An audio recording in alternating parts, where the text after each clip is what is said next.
¿Vos te has puesto a pensar que el problema no es el amor, sino como nosotros lo pensamos? ¿O te has detenido a pensar que tal vez la inteligencia no nos salvó, sino que nos hizo más crueles? Descúbrelo en este podcast, de cero al cosmos. El efecto emocional de la rabia me dura 15 segundos, pero si yo lo repienso, estoy reavivando esa emoción y me quedo obsesionado con esa misma reacción, y al final de media hora que va a estar odiando con toda mi alma. El miedo es el gran motor para las historias que nos han contado y que nos han vendido, y es el camino largo. Pero ¿qué tal si nos contamos la historia del amor? De cero al cosmos, un viaje hacia lo esencial y humano. Hola, hola, querida comunidad de Cero al Cosmos, ¿cómo están? Bienvenidos a su podcast. Hay escritores que cuentan historias y hay otros que las desentierran. Juan Camilo Betancourt pertenece a los segundos, los que se atreven a mostrar lo que Colombia es cuando nadie finge ser decente. Wow. Hoy no venimos a hablar de literatura, Juan Camilo, venimos a abrir las heridas que sus cuentos revelan, las risas que esconden dolor y los espejos que nos obligan a preguntarnos quiénes somos cuando se apaga la luz.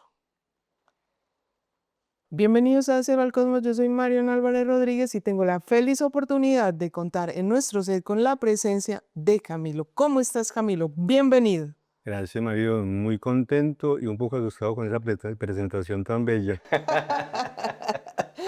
No, esa presentación eres tú.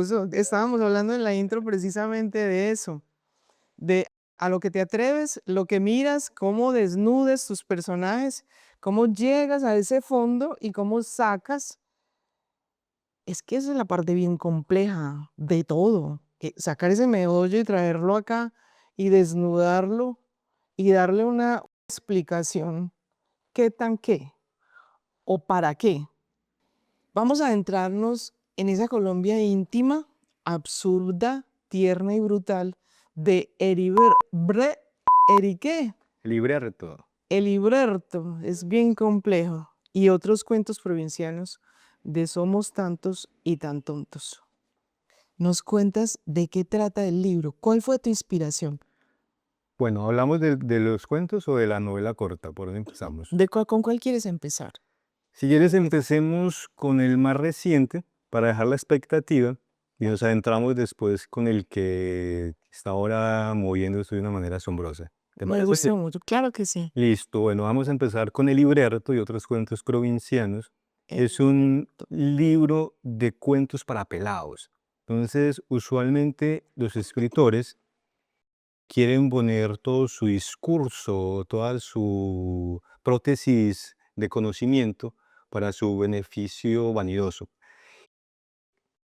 Y quieren hacer cosas muy complejas, o hacemos cosas muy complejas. Ahora, ¿cómo utilizamos esas herramientas narrativas para contar cosas sencillas para un público que no se ha pensado mucho, que son los pelados de colegio? Entonces, estos cuentos están pensados para muchachos entre 14 y 19 años, pero cualquier lector puede ir a ellos porque la base es que sean cuentos sencillos para reflexionar sobre la localidad, la aldea. Entonces, todos de alguna forma hablamos de cómo nos construimos culturalmente desde nuestro terruño. O sea, es decir, la casa, el barrio, la vereda, el pueblo. Entonces, esos son cuentos pensados en el pueblo para que la memoria, eso que recordamos y revive en nuestros recuerdos y en nuestro cuerpo, pueda activarse con estos cuentos. Entonces, estos cuentos tienen tres tópicos. Una es la memoria colectiva y son las emociones. Es decir, uno recuerda una historia, no por los datos de la historia, sino lo que te hace sentir. Y cuando te hace sentir, te borra la cabeza un poco y te activa la memoria. Entonces, nosotros somos en el cuerpo las memorias de nuestra genética, A través de la emoción a través de la nos se emoción. activa la memoria. Ejemplo, supón que tu abuelo o tu abuela tiene una fobia a las arañas. Y fue porque alguna vez estaba bañando y le cayó una araña por X motivo y desarrolló esa fobia. Puede ser que la generación siguiente, que son los hijos, no tenga esa, pero que el nieto sí reviva esa fobia. Y es por las emociones. Y el nieto, sin saber por qué, tiene esa memoria, y esa memoria con la emoción con los insectos la va a revivir. Entonces, a veces un cuento que va a revivir estos tópicos o esta simbología, nos permite recordar lo que vivió la familia antes, porque se activa algo muy bonito y es el imago. El imago es la imagen mágica. Si yo te digo la palabra bosque y razonas con el bosque, ves el bosque y lo sentís. Entonces, el cuento está lleno de simbolismos y nos van a decir cosas como puentes comunicantes del pasado presente.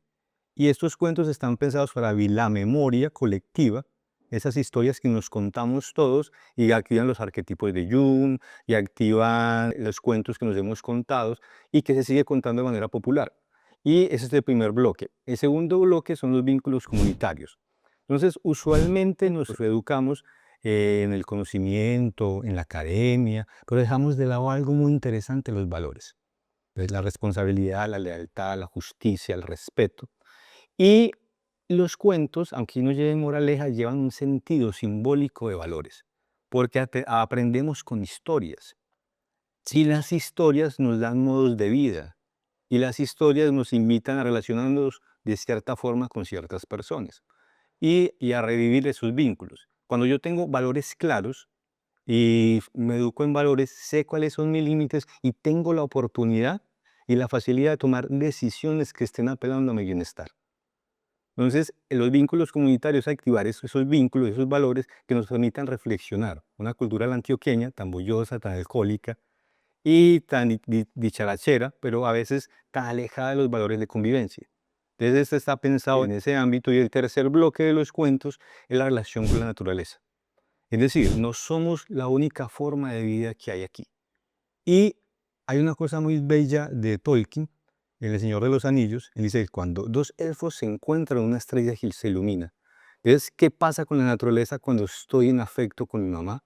Cuando estoy en afecto con un amigo, cuando estoy en afecto con las circunstancias o con el entorno, algo pasa. Entonces, el clima también me habla de las emociones y de los vínculos, pero también hay un diálogo con el entorno en que habito. Entonces, son tres bloques, cada bloque tiene un promedio de 8 cuentos y están pensados desde esos grandes bloques. Y Heriberto le da el nombre al libro porque es un personaje en pandemia, es un viejo en pandemia, y este viejo es librero, y como es librero, cuida los libros. Entonces, y le toca aislarse de la gente. Y él dice, ¿qué hago para que estos libros le lleguen a la gente? Y él lo que hace es que empieza una relación con los libros y encuentra un pase mágico para que los libros se conviertan en pájaros y se sigan volando a buscar sus lectores. Además, hay una cosa muy bella, que es lo que nos gusta de las historias, que sean sobrenaturales. Ese factor sobrenatural nos fascina. Y hay dos cosas que también nos mueven, el miedo y el amor. Entonces, esos tres temas también están de fondo de sus cuentos. Perfecto, vámonos a Jun. ¿Qué coges tú? ¿Y cómo arrancas desde Jun para mostrar a estos sardinos? Porque son una etapas muy sardinas, teniendo en cuenta como todo este bagaje de historias y motivado en valores, en enseñar valores que tengan como esa introspección de que a través de algo que les agrade mucho leer, les quede en su memoria colectiva esos valores. ¿De qué manera lo haces? Bueno, hay algunos arquetipos que me gustan mucho. Ajá, Me gusta mucho el arquetipo del arlequín o el loco, que siempre va con el perro mordiéndole el zapato, y es el loco de pueblo. sí, Jung tiene algo muy bello, él descubre, y es que todas las culturas, desde donde se cuenta el mito, se cuentan las historias, acuden a esos arquetipos de alguna forma cuando es una vía internet, está de relato oral. ¿Y cómo consiguen estos relatos para que se vayan a contar esos mismos arquetipos? El arquetipo, por ejemplo, del héroe, el que va a vencer sus miedos, el que vence al dragón, el que se va a transformar, el que da los valores. Entonces, estos arquetipos en los cuentos se van a mostrar desde personajes típicos de pueblo para que los pelados vean que tienen símbolos desde el fondo. Por ejemplo, te cuento con las historias. Hay una historia sobre unos chicos en una vereda con el conflicto paramilitar. Entonces, el arquetipo del héroe. Te cuento del arquetipo del héroe. Pero el héroe en Antioquia también puede ser el héroe a la inversa, ¿cierto? El héroe en Antioquia es el tramposo, el que más hijos tiene y no responde por ellos, el que estafa, el que más habla, el que vende un hueco. Entonces lo celebramos y decimos, eso somos los antioqueños. sí, sí, Y, es costumbre ya. y hay un cuento con ese arquetipo. pero desde la visión desde los antioqueños. Entonces hay un pelado que es el héroe, un pelado futbolista que jugó en la selección de fútbol de Girardota y estuvo en la juvenil de Nacional, pero lo echaron por marihuanero. Ahí está el héroe antioqueño. Pero es interesante el arquetipo del héroe en Jung. Y empieza, entonces hay un conflicto de tierras, tenemos algo muy loco por la tierra, ¿cierto? Entonces algo, para ir a esto es muy extraño, pareciera ser que el antioqueño, o en Colombia, tiene un rasgo muy teso para irme al arquetipo, es como si fuéramos orangutanes con smoking. Es decir, somos muy sociables, somos muy acogedores, ese es el smoking, pero tenemos una violencia interna con los nuestros, sistemática, puntual y a veces incisiva. Y vuelvo ahí con el arquetipo del héroe. Entonces está esa violencia del orangután con smoking, que puede ser el paramilitar, que está en esas tierras, se adueñan de una vereda y se crea un partido de fútbol. Los campesinos están cansados y dicen, listo, vamos a un partido de fútbol. El que gane, si los paramilitares ganan, los campesinos se van y abandonan la tierra. Pero si ganan los campesinos, los paramilitares tienen que abandonar. Y se crea esa tensión de la tierra en un partido de fútbol. Y aquí el peladito, Federico, que es el arquetipo del héroe, es el que va a protagonizar toda la historia. Porque es el único jugador profesional con un montón de tullidos campesinos y contra unas barrigas templadas, que son los paracos. Y se hace ese partido. Resulta que sí ganan, pero muere Federico. Entonces, es decir, la literatura también nos enseña a perder. ¿Cómo hacemos que la literatura tenga ese sentir pedagógico y nos lleve a activar la tolerancia a la frustración? Que no todo es ya, porque la literatura es lenta, queremos tener el tiempo, vamos a un paso a la vez y nos permite también reflexionar que el tiempo no es vertiginoso, sino reflexivo, porque es palabra, es aire para crear símbolos y generar cosas concretas. No sé si respondí, pero más o menos, y ahí se trabajan los otros arquetipos. Sí, sí respondiste, pero mi pregunta puntual sería, ¿se murió y ganó el partido o se murió y todo quedó ahí, no hizo el gol, no hizo el gol? Él muere y gana su equipo. Y Él sí, vuelve a la tierra. tiene una pérdida. Pierden Sí, a su héroe, pero ganan su tierra. sí, vuelven a poseer la tierra. Cuando hablabas de esa violencia que nosotros llevamos como implícita, porque somos belicosos como parte de nuestra cultura, ¿tú crees que ahí tenga que ver como el odio que se siembra por algunos protagonistas de lo que se vive dentro de un país o dentro de determinada ciudad? ¿Crees que eso influye o no? Y muchos los medios de comunicación y muchos nuestros líderes. Entonces, mírese, tenemos una clase política Ah, que es la que ocupa la gran parrilla de los medios de comunicación. sí, Y entonces el gran mensaje que llega a casa que es un político peleando con otro político, del insulto más agresivo hacia arriba, de la guerra, vamos desescalando, vamos ya a la región y la misma cosa. Cuando llegamos al hogar, ¿qué mensaje nos llega? La violencia. Lo único que aprendemos es la violencia y a veces sin tener sentido, sin pelear una guerra que es mía, yo estoy replicando ese discurso del odio ante el otro, sin conocerlo, sin hacerme nada de daño. Y ese odio es la historia que nos hemos contado desde el inicio a través del miedo. Entonces el miedo es el gran motor para las historias que nos han contado y que nos han vendido. Y es el camino largo. Pero ¿qué tal si nos contamos la historia desde el amor? me encanta eso. Entonces contarnos la historia del amor es reconocer el odio porque hace parte del camino, pero no casarme con el odio, hace parte de ahí, la sombra de Jung, volvemos a la sombra de Jung.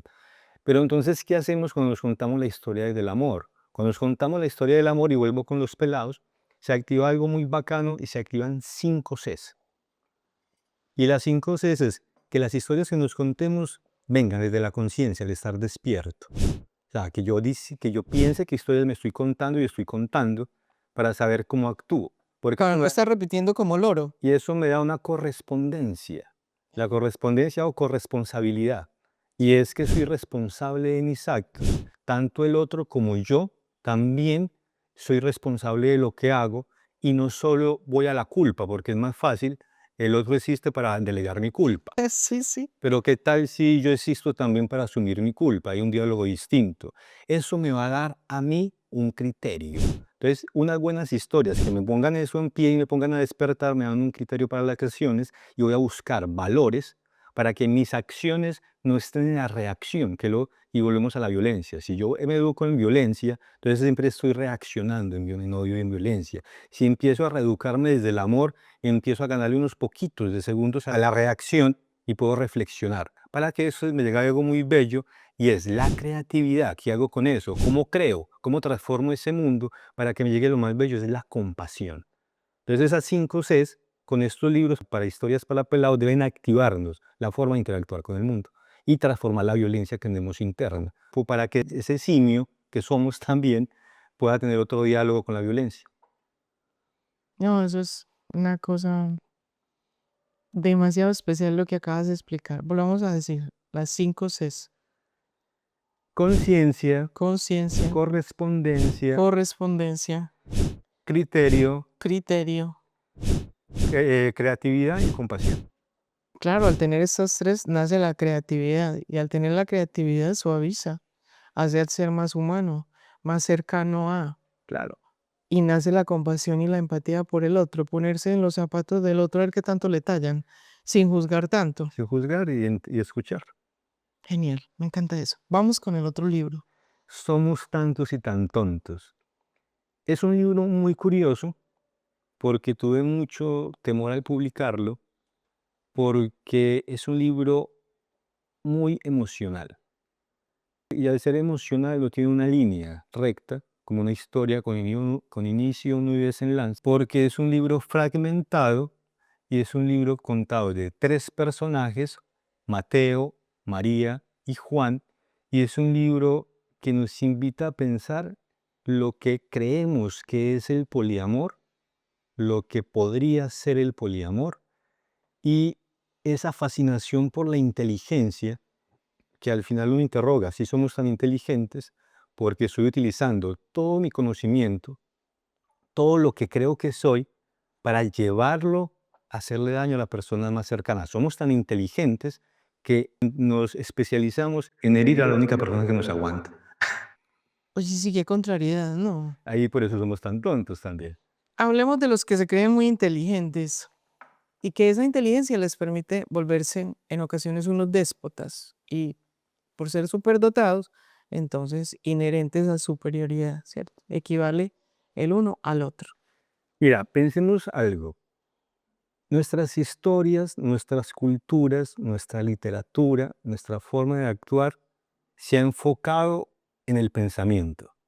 ¿Qué nos ha llevado a eso? A más guerras, a más maltratos, a más destrucción de la naturaleza, a hacernos más daño los unos a los otros.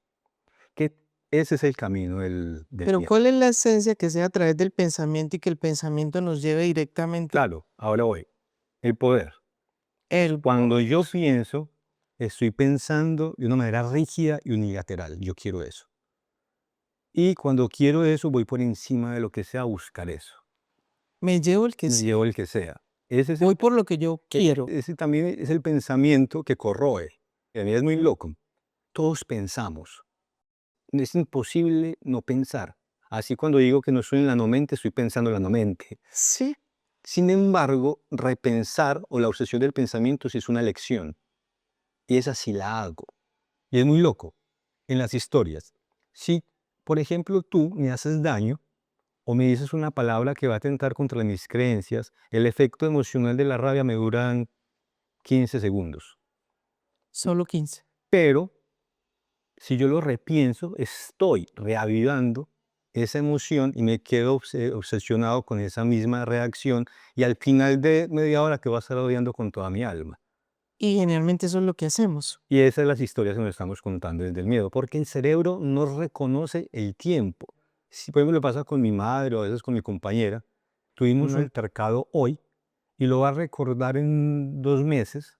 las mujeres Y son entonces cuando recuerda eso, vuelve la rabia y vuelve otra vez la pelea.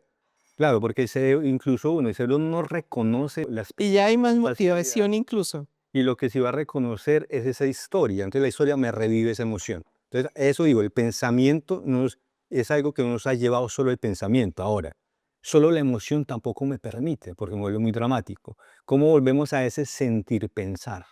¿Cómo hacemos que el pensamiento sea una emoción activa que me invite a relacionarme con el otro también desde el sentir? Borrar un poco la cabeza y sentir más el cuerpo, porque la gran inteligencia está en el cuerpo. Traer ese pensamiento nuevamente, pero ya en una actitud diferente y más reflexiva y más Y eso cambia las cómo historias. permito que evolucione. Y eso cambia nuestra Es forma una de relacionar. invitación, pero tremenda. Mira que no nos detenemos ahí. ¿No? Seguimos. Nunca nos detenemos, seguimos en el mismo rin, rin, rin, tan, tan, tan. Y además somos tan inteligentes, o nos creemos tan inteligentes, que hacemos todo lo posible para estar mal, para seguir infelices y juntos. Eso hacemos, llenos de motivos, de enojos. Y nos soltamos, porque sabemos de manera inconsciente que si yo le hago daño a mi compañero o a mi compañera, ella va a hacer o él va a hacer todo lo posible para arreglar la cosa y entonces se ata el dolor al miedo. Pero de una manera u otra el otro está ahí al Hay hacer maltrato. sopapo. Hay un maltrato psicológico y de eso trata el libro. ¿Cómo nos hacemos daño y nos quedamos atados al daño? ¿Cómo nos engrampamos al dolor y al maltrato?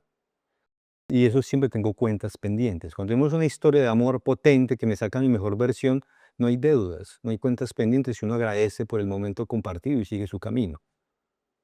Pero eso no nos gusta estar bien porque no nos gustan las historias que nos inviten a evolucionar desde el amor. Y hay una tarea desde la racionalidad que es la que se mete y que esa magia que se tiene en lo del amor, entonces está condicionada por esa racionalidad que es el otro extremo. Y entonces entramos en esa dicotomía tan fuerte. Nada más mire esto. Quien comparte conmigo la mayor cantidad de tiempo es la persona que más me conoce. Me conoce la sombra y me conoce la luz. Si yo amo a alguien, y el amor es del cuidado, eso me parece bellísimo y es, tiene en sus manos mi fragilidad, lo que sabe que me puede destrozar y no lo utiliza en contra. La vulnerabilidad, Y lo tiene ahí y no lo utiliza, para mí es un acto de amor, porque es el cuidado. Pero usualmente tenemos eso y lo tiramos encima y estamos, le ponemos concreto y le damos duro. estamos ahí, Y nos volvemos en la gran comunidad come mierda y hacemos maestría en eso y pum, directo a la yugular, como dicen por ahí. nos reventamos. Venga, le doy. Me está dando, o está como, ay, es que tan, bueno, no somos nosotros, digámoslo así. Sí, sí. Vámonos a esa cultura del poliamor, que en otras culturas es bien visto, se vive así, y nosotros acá, dentro de tu libro, ¿cómo tratas o cómo manejas lo del poliamor? Bueno, esto es solo una visión. Esto, sí, claro, para Y otro. entonces a los que le funcione, no me encontré una pareja, no me encontré una relación que le funciona cuando estaba escribiendo el libro.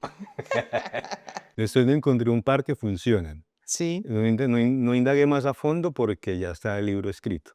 Pero durante el proceso de escritura del libro hice mucha reportería de las relaciones poliamorosas y es que exista más de un encuentro de pareja, es decir, que hayan dos hombres, una mujer o que hayan relaciones alternas y que convivan con eso. De las muchas que me encontré, hay tres que a mí me dejaron muy inquieto. Una es la de un poeta. Entonces, es un poeta de aquí de Medellín y el poeta tiene una relación y el poeta se va de esa relación porque su compañera en ese momento le propone una relación abierta y el man se va, ofendido. Después consigue otra chica que daba la vida por él y él le propone a ella que tenga una relación abierta. Un hombre muy inteligente, ya le había quedado la inquietud de... pero ella lo deja.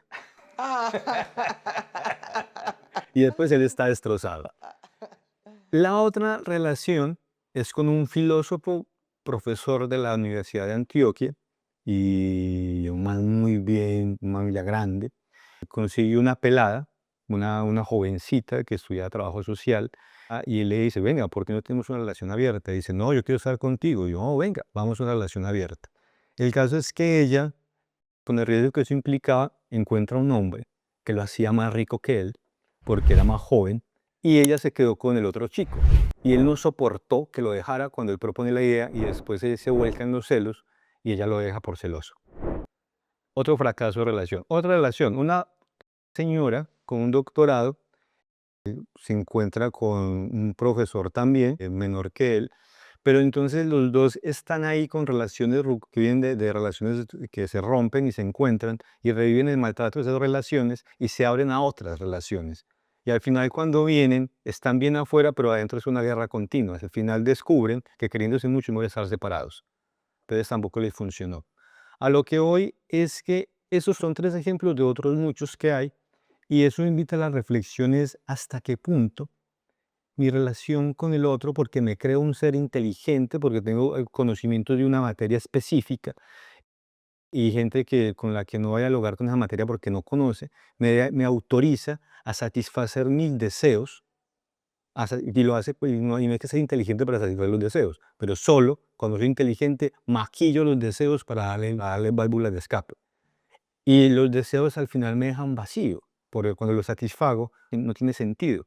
Porque una de las cosas bellísimas de las relaciones es el no. O sea, ¿por qué funciona una relación de pareja? En mi caso, es que haya un no y una negociación constante, y es que el no en el otro me invita a reinventarme y a ver qué hago cuando no exista el deseo. ¿Cómo lleno esos espacios vacíos? En la conversación, en las caminatas, en reinventar el amor, porque el amor al final es una decisión y un encuentro del cuidado. Y Ey, entonces el amante, por el nombre del placer, está todo el tiempo tratando de buscar renovar el placer y eso es un barril sin fondo. de acuerdo a lo que me estás diciendo, o te enamoras o satisfaces tus deseos. Las dos cosas se repelen. Claro, Es difícil que, o pueden funcionar en una relación que se hable. pero que se abre y hasta qué punto se Se hable, sostiene. no que se hable. Ah, que se hable. Que se hable o que se abra la conversación. En el momento en que tú haces el análisis de las personas que aceptan, me decías que había una muchacha que tenía una relación con una persona más grande, consigue un muchacho que tiene un cuerpo más joven y le gusta más la manera como tiene sexo con él. ¿Entendí bien o no Sí. entendí mal? Está muy bien. En ese momento en que ella siente más placer con este de aquí y no con este de acá, hay un rompimiento, ¿no? Porque ya cuando yo acepto a otra persona y que me propicia más placer, pues hay un corte. ¿Había antes una relación que estaba sostenida en el amor o no? No sé porque no conozco a detalle, pero sí invita a reflexionar algo, y es que la conexión con el otro es lenta, sosa, nada extraordinaria, y requiere mucho tiempo de conversación para poder conectar con el otro. Entonces, hay mucha gente que se encuentra, va a satisfacer sus deseos y después está con una completa desconocida. Entonces, y es muy loco también como nos contamos las historias.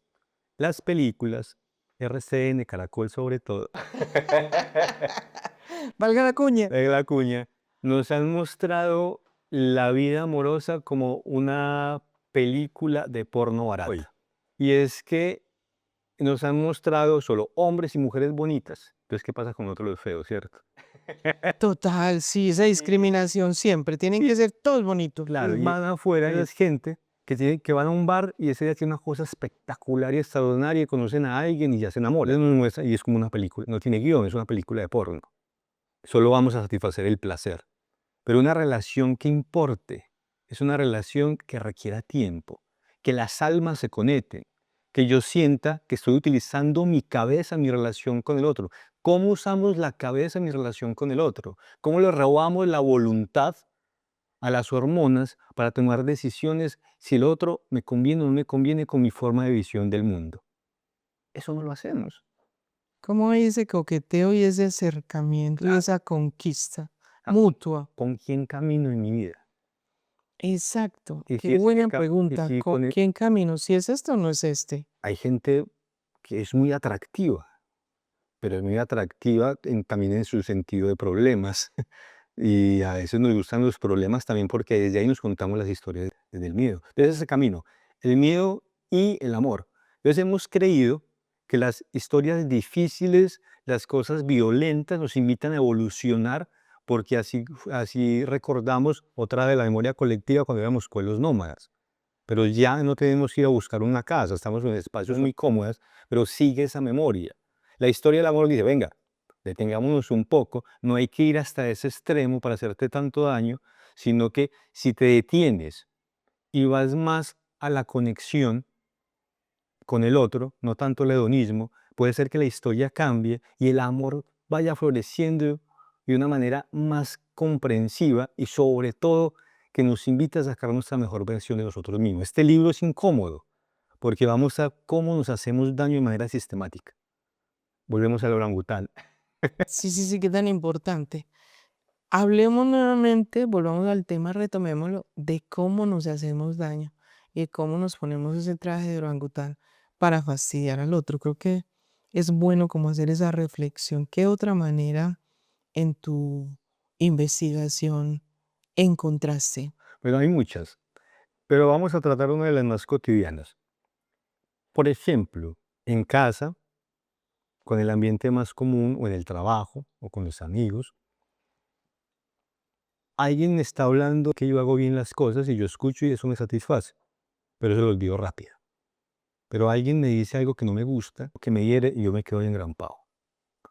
Y voy a buscarlo, voy a buscarle problemas, cizaña, y me quedo ahí. Entonces ahí ya empieza toda una ola de maltrato hacia el otro. Y eso lo hacemos mucho en pareja. Entonces, y una cosa de esta novela es el punto de referencia. Es decir, con la persona que yo convivo, yo habito mi espacio y paso la mayor cantidad de horas mi día, es el reflejo de cómo estoy yo en el mundo. Entonces, mi convivencia es una relación tranquila, mi mundo es tranquilo afuera. Pero si yo estoy en convulsión y el lugar de descanso es una completa batalla, el mundo es una completa batalla. Al final yo soy lo que el otro piensa que yo soy, sobre todo las mujeres. Es decir, es la teoría del libro. La teoría del libro es una mujer, María, y ella condiciona a los hombres sin que ellos sepan y ellos se vuelven la versión mental que ella tiene de ellos. Entonces, en el mundo también cotidiano, no, eso no es comprobable, es teoría, puede ser ficción y me quedo. A veces puede ser que lo que piensa la mujer que yo soy, al final es lo que yo voy a hacer en el mundo.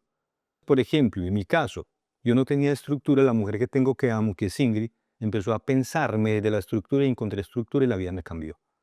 Pero entonces, ¿qué pasa si yo pienso en mi compañero, que este es un mal tipo, que este tipo es un mujeriego, que este tipo nunca va a hacer lo que yo quiero, este tipo no progresa? Estoy reafirmando esas actitudes y al final lo dejo ahí, porque es mi creación mental. Porque si las mujeres dan vida desde el vientre, también nos pueden dar vida desde el pensamiento. Vení, detengámonos ahí. Me encanta eso. ¿Sabes por qué? Porque es que las mujeres, y te lo digo con conocimiento de causa, porque obviamente las mujeres con mujeres nos ponemos a conversar.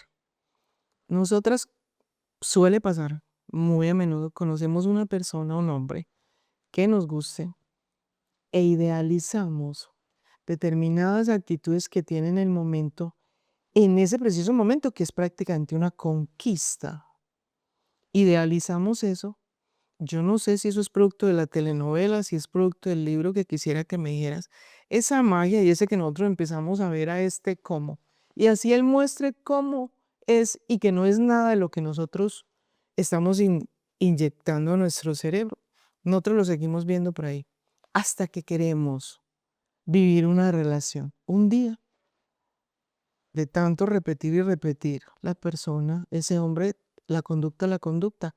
Como que nosotros nos sentamos a reflexionar y decimos, no, definitivamente, es que aquí la del error soy yo, que quiero ver algo, quise ver a alguien que no existiese, ese tipo que yo soñé, estilo película de Disney, no, ni a leguas, pues, ni a leguas. Ese día, en muchos momentos de esos, muchas de nosotras decimos, no, no, me separo. O sea, yo lo imaginé, yo lo sostuve en el tiempo. ¿Por qué pasa eso? ¿Por qué las mujeres tenemos esa tendencia? Pero no sé, solo las mujeres, los hombres también. Ah, ustedes también. Claro, porque, Hasta ahora me entero, contamos.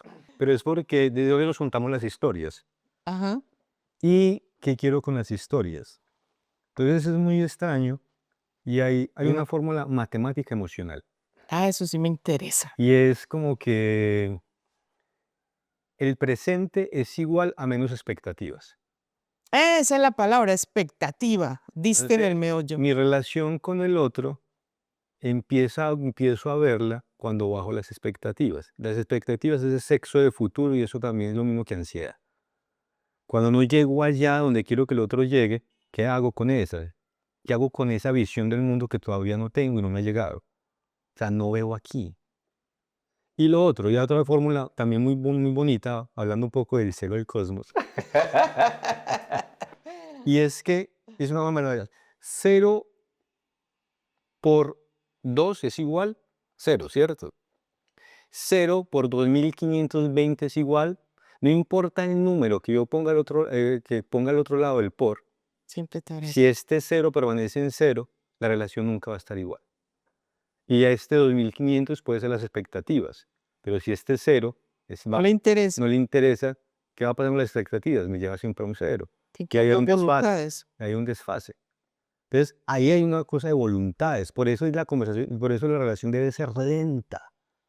Entre más lenta y entre más se converse y entre más exista la negociación con el otro, más activo el punto de referencia, porque más lo cuido. Pero esa negociación como tal debe ser planteada por el uno y aceptada por el otro. Sin que mi esencia cambie.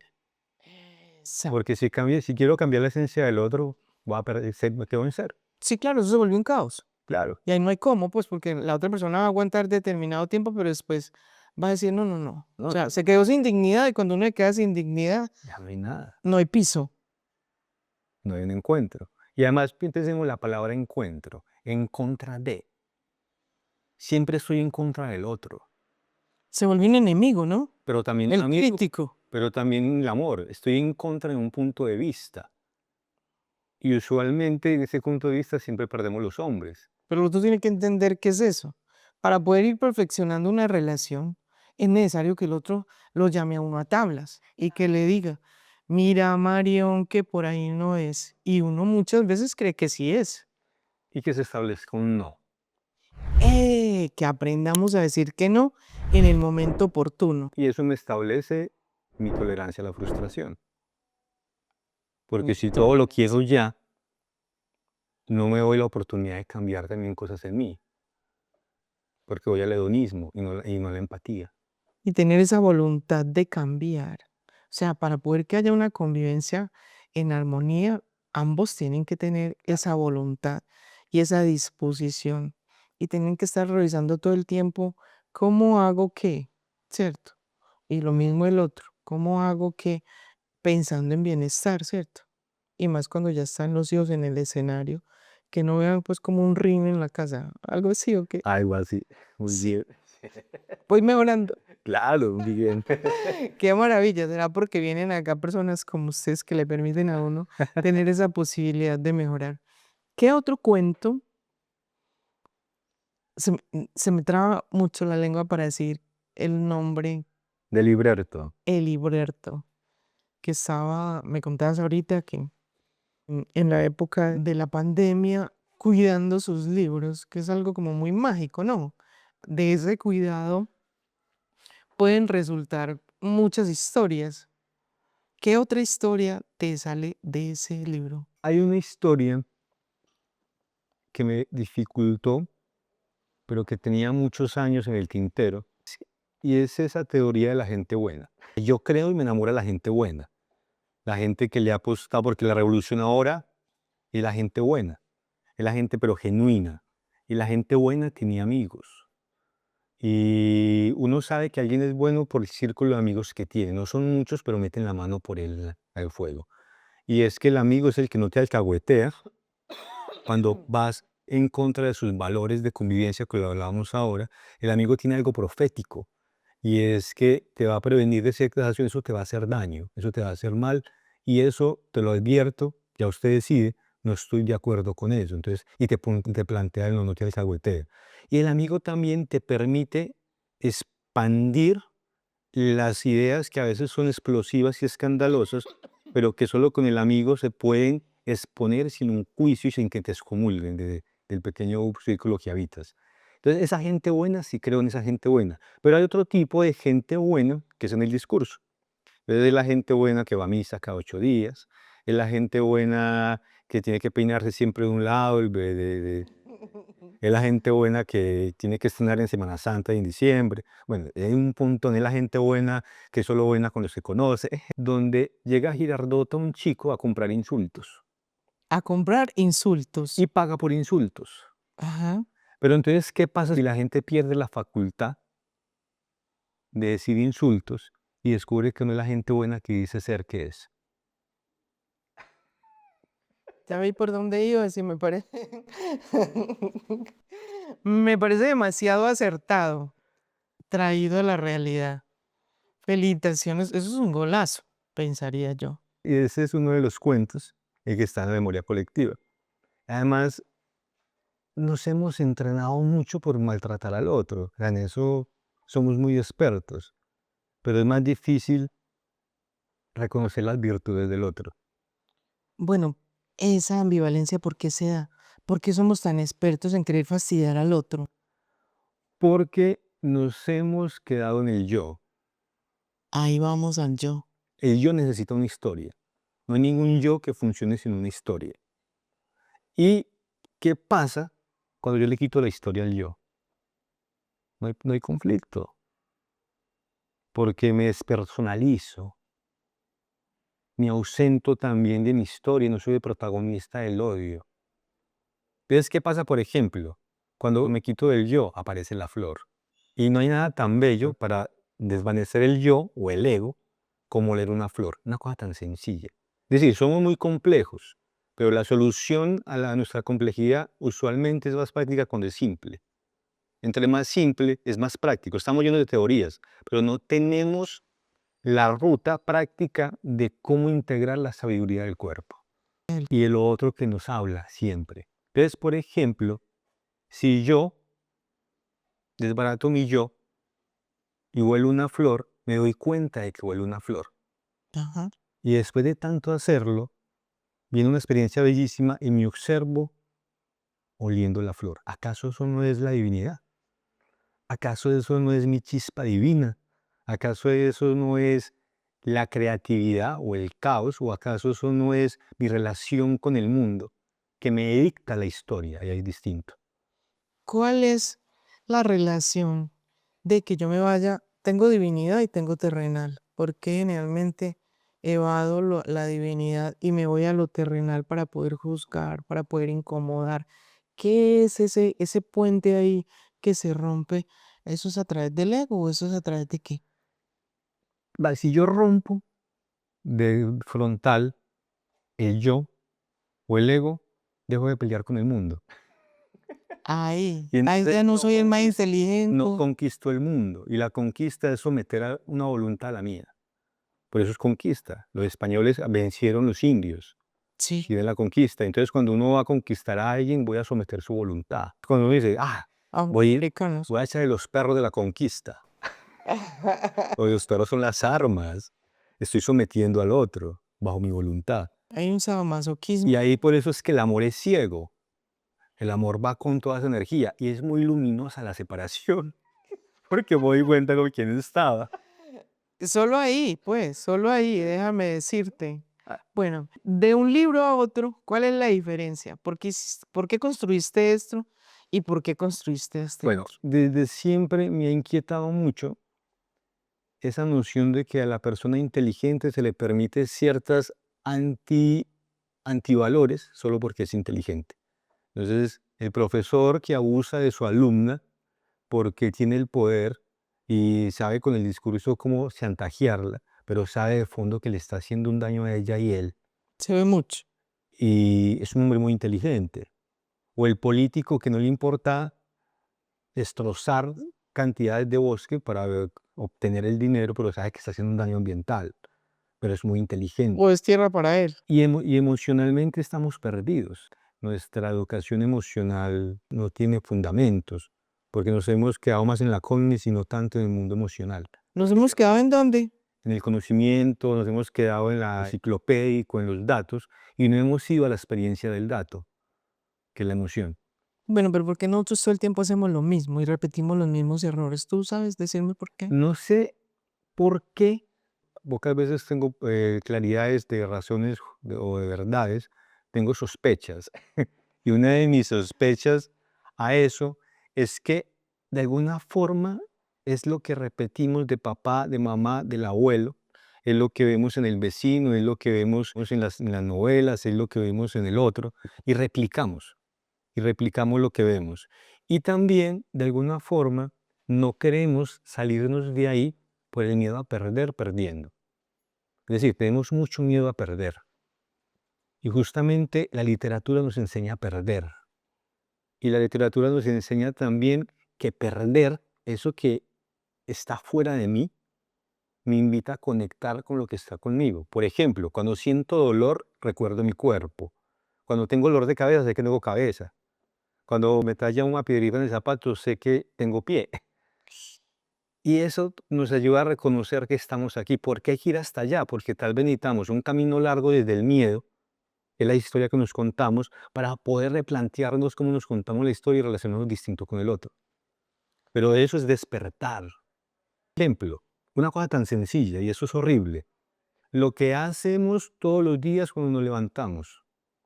Si yo me levanto y los 15 minutos que tengo previos antes de empezar mi día, yo no, ni siquiera medito, respiro y agradezco por el día que viene. Y estoy despertándome al ritmo natural de mi cuerpo y estiro sea una mano y un pie, el día empieza distinto. Empieza a conectar con lo que tengo adentro, con lo que me mueve el cuerpo, con la intuición, que es un spoiler del futuro. Ahora, si yo me levanto y lo primero que hago es ver el celular, ¿qué hago? Estoy activando mi cerebro de manera directa, frontal y rápida a la defensa del mundo. Entonces empiezo la tensión. Y lo que hago es que mi energía vital se acaba. ¿Por qué? Porque no conecto con lo que soy, sino con lo que proyecto que debo ser en las redes sociales. Hay un desconecte de todas Y maneras. entonces mi batería se agota, porque no le doy la posibilidad de cargarse en el día con el agradecimiento y con el estar aquí, en el cuerpo. De los libros que tú has escrito, Juan Camilo, ¿cuál dices es mi extensión? Como cuando yo estoy manejando mi carro, ¿qué?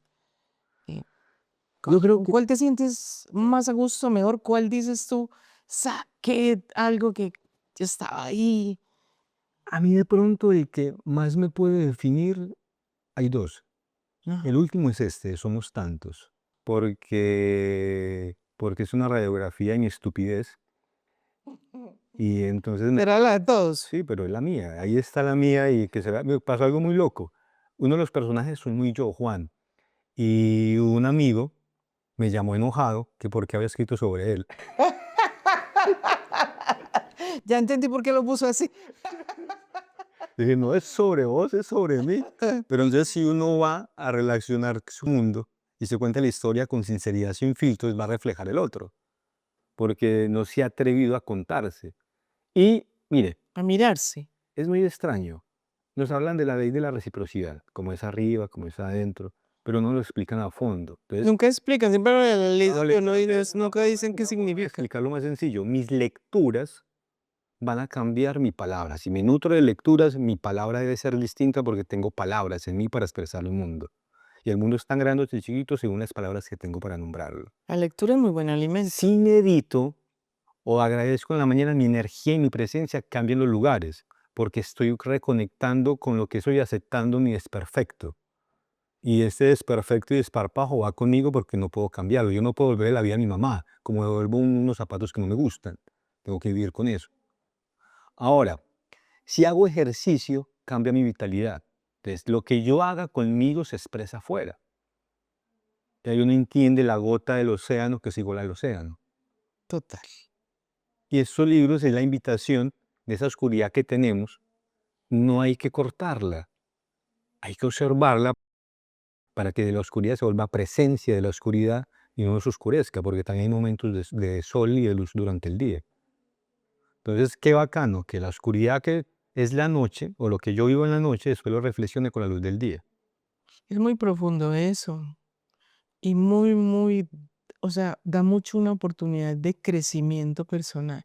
Se ve tan fácil, Y es una tarea tan compleja, pero que si la hacemos, cambia.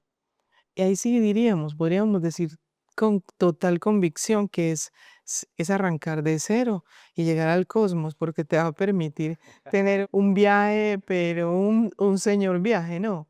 De aventuras, de conocimiento, de reflexión y posterior de una tranquilidad y una comprensión total de muchas cosas que nosotros ignoramos casi que todo el tiempo, ¿no? Y el otro libro es La Sociedad de los Muchachos Invisibles, que es la primera novela. Dicen que la primera novela casi siempre es autobiográfica y es porque uno tiene más que uno para contarse. Y es una novela del descubrimiento de la sexualidad en un pueblo, en una vereda, cuando nunca nos han hablado de eso. Entonces, ¿qué hace uno con esas hormonas a flor de piel cuando no puede expresar y no tiene un padre que lo guíe? Contame qué hace. Es un personaje que se crea una sociedad de chicos y eso tiene que tener unas características. Primero, que no tengan papá. Sí. Segundo, que sean tristes. Y tercero, que quieran ajustar cuentas con el mundo. Y a gran escala es una novela donde los chicos encuentran el yo inferior, al que no queremos ir. Pero no hay nadie tan invisible como alguien triste. Alguien que está triste tiene dos paradojas. Y es que a veces vamos a la tristeza del dolor para que nos vean, para que seamos centro. Pero ya si es mucho y reiterado, nos cansa. Entonces ellos descubren eso, que la tristeza es como una especie de nube que los pone invisibles ante su pueblo y crean ese método para hacer un robo. Y está tan bien planteado que el robo tiene un éxito. Y roban mucha plata y no saben qué hacer con ellos, tienen que desaparecerse. Desaparecen y se desintegra la sociedad porque ya no son invisibles. Qué paradoja tan bárbara, ¿no? Dejaron de ser invisibles, o sea, ya tienen plata, ya tienen Claro. cómo verse y ya tienen, pues el espíritu cambia, ¿no? Cuando ya hay una posibilidad de ser bollantes económicamente, cambia todo ese aspecto. Es que mira, Uno de los grandes maestros de la vida, que duro decirlo así, pero es el fracaso, es tener los bolsillos rotos, es tener el corazón partido. Eso nos invita a crecer y a reflexionar. ¿Por qué? Porque el que pierde, pierde tanto y aprendí a perder con tan buen gusto que cuando pierde le da igual. pero es que a uno deberían de enseñarle que no es perder a los trancazos, pero es aprender. Y que sale alguien totalmente diferente después de que eso que se dice perder, que definitivamente no es perder, sino es aprender. Ese término deberíamos de cambiarlo, ¿no? O modificarlo. Ujú. Mira, una de las bases de las religiones, los avatares de las religiones, son personas que nos enseñaron a perder. Cristo, y yo soy crístico, fue un vagabundo. Él iba de pueblo en pueblo y pues vivía lo que le daba Nicodemo o lo que le daban los comerciantes, pero no tuvo casa, no tuvo iglesia, aunque se fundó una iglesia a nombre de él. Buda viene del reino, viene de un castillo Ujú. y enseña que solo cuando perdemos y nos olvidamos de perder, estamos desmontando el deseo y tenemos una relación con el mundo. Y así pues Sócrates, Lao Tse, esos grandes avatares, ninguno ganó nada en lo que la gente está buscando ahora. ¿Y qué tal si esa experiencia de vida se ve en la literatura? Y eso la literatura nos enseña a perder, y a perder para saber que el otro también está perdiendo, y que en esa pérdida nos encontramos, porque es ahí donde uno pierde, encuentra que está ganando muchos aliados. No es que no solo nos encontramos, es que nos fortalecemos mutuamente. Y no es de la victimización, es de la oportunidad de cambio. Es una oportunidad. Entonces, más bien es que no, que yo que estoy llevado, que yo que estoy sufriendo. No, no, no, preste atención bien y verá que es que la vida le está dando la posibilidad de que aprenda, de que cambie, de que voltee la tapa para una mejor vivencia. Por ahí va la cosa. Bueno, este viaje a través de ti nos enseña una Colombia distinta, nos enseña a fortalecer nuevamente nuestros valores y a repensarnos a través de ellos, podríamos decirlo así. Y a través de tu viaje nos permite soñar con la posibilidad, con que algún día podemos ser diferentes a través de nuestras vivencias. ¿Estás de acuerdo? Sí. Yo soy Marion Álvarez, me despido de ustedes. No se les olvide, por favor, suscríbanse al canal. denle like al contenido, comenten si les gusta, si no les gusta. Cuéntenos qué tema quieren que tratemos. Juan Camilo, gracias por estar acá. Gracias a ti por la invitación. Parece ser que la primera no fue tan mala porque volví. Total, sí. Esto lo demuestra. Muchas gracias, Juan Camilo, por estar acá y por darnos la posibilidad de aprender a través de tus libros, a través de tus investigaciones. Gracias, de verdad, gracias. Chao, querida comunidad. Si alguna de estas historias le ha resonado contigo, si encontraste respuesta a esa pregunta que no le habías encontrado la comba, si sientes que te dio la energía y que te dio la chispa, que encendió la chispa que te permite crear esa idea que tenías ahí y que no habías desarrollado aún, entonces considera la posibilidad de comentar, de darle like al canal, de suscribirte, de compartirlo con tu comunidad, con tu familia y amigos. Recuerden, De Cero el Cosmos fue creado absolutamente para todos.